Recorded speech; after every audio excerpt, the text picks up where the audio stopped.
I'm Travis Osmond, Weed and Pest Supervisor for Lincoln County Weed and Pest. We're actually having our 2014 grower meeting today here in Lincoln County, and we're very excited to have with us from the University of Wyoming Dr. Brian Mealer, who's the Extension Weed Specialist. We're thankful for the support that he's given us. We've got a lot of growers in here today that have come for information, and I've asked Dr. Mealer to come down and visit with us about some of the problems that we're facing, specifically cheatgrass infestation that we're having, and also some Dalmatian toadflax work and some foxtail barley work that he's been doing at the University of Wyoming. So, Dr. Mealer, glad to have you. Thanks. It's nice to be here. Can you kind of go over a little bit of the cheatgrass stuff you're doing? You bet, Travis. We're actually got a number of different things going on cheatgrass. It's not a new weed to the state. It's something we've had for a really long time. But it seems like there's more of an emphasis on doing work with cheatgrass, and it's largely tied to its impacts on sage-grouse populations and the ecology around sagebrush ecosystems. It's also a big problem for producers as far as reducing quality of forage and sort of seasonality of forage and what's available throughout the year.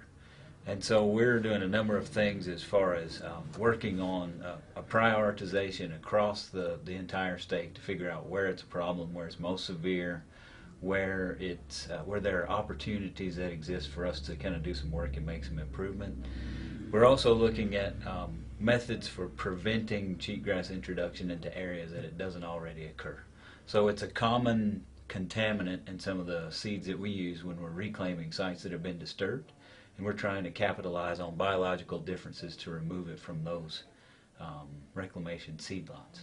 We're also doing kind of some conventional control experiments, figuring out which herbicides work at which time of year to manage cheatgrass and to improve the quality and quantity of the desirable grasses that we have on sites. So a lot of work on cheatgrass. Are we seeing success?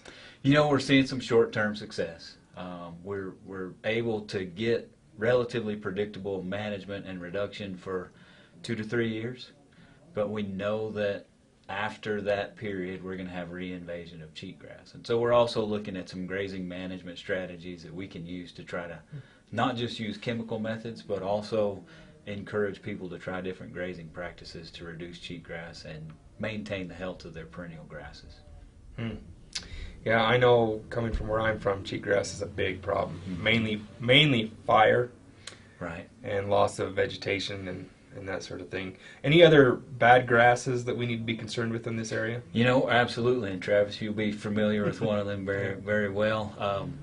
There's another grass, and another cool season annual grass that kind of acts like cheatgrass, called Medusa head wild rye, and it's about 30 miles from the Wyoming state border over into Utah.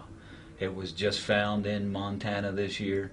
Similar growth patterns to cheatgrass, but forage quality is even less.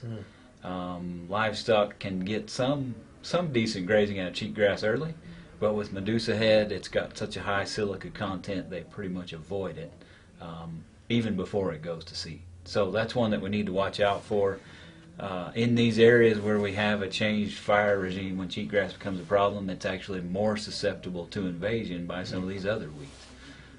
If you were to guess where Medusa head might show up first in Wyoming, where would you guess? If I had to guess, I would say some of these oil and gas places where there's a lot of disturbance, a lot of traffic coming back and forth from states farther west. When we disturb the soil and we take the current vegetation off of it, it opens up susceptibility to more weeds coming in. And so my fear is we've already got it somewhere and we just haven't found it.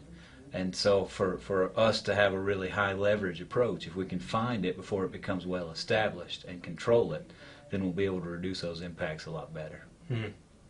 Here in Lincoln County, we have, in spots of our county, we have a terrible problem with Dalmatian toadflax.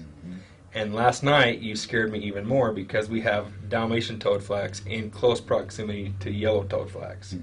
Can you talk a little about what you're doing with the Dalmatian toadflax and then what's going on with the combination of the two? Sure, you bet. So we're doing some research on Dalmatian toadflax, actually looking into using sheep grazing to control it. We're just into that research 1 year in. we found that sheep will use it as a food source, and that they seem to be able to impact the growth a little bit. The trouble is balancing it where we're harming the toad flax and not harming the desirable perennial. So we're going to continue working on that a little bit. There are some good herbicide options that you guys are already using. There's some recent work out of Colorado State University. Dr. Sarah Ward is documenting that yellow toad flax and Dalmatian toad flax are hybridizing. And when things start to share genetic information, sometimes they can spread more aggressively, sometimes they can be more difficult to control, and we really don't know the status of those hybrids. But my guess is that if you have those two living fairly close together here, you guys probably have some hybrids already. That scares me to death. Hope maybe it'll be easy Maybe, to control. but I just, knowing the toad flax family, I don't think it's going to be that easy. It worries me too. Yeah.